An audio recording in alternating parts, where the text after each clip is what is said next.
চলো ভাইবো কালী পূজার মেলা দেখতে যাবো গা। গেলে হতো, তা একটা কাছে ফোন করি তারা একটু। আপনার কাছে কল করার জন্য কোনো বৈধ রিচার্জ প্ল্যান নেই, অনুগ্রহ করে অবিলম্বে রিচার্জ করুন। কি রে ভাইবো, তোর মোবাইলে রিচার্জই তো নাই, তুই মেলা দেখতে কি করে যাবি? টাকা মাকা ইনকাম করিস না নাকি? তোর বাবা মাঠে অমনি করে খাটছে, তো কাজ কাম করিস না?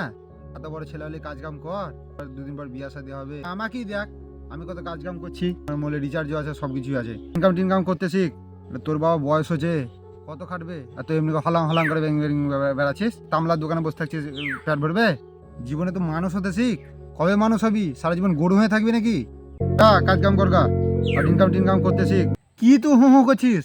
হ্যাঁ, শুধু মাথা হিলাছিস, হু হু করছিস। ভগবান শ্রীকৃষ্ণ বলেছে কর্ম করো, কর্ম করে টাকা উপার্জন করো, টাকা উপার্জন করে সবকিছু করো। সামনে তো রিচার্জ মারার পয়সা নাই। তোমার মোবাইলটা দাও কাকা, ফোন করি একবার দেখি। এলে আপনার কাছে কল করার জন্য বৈধ রিচার্জ প্ল্যান নেই।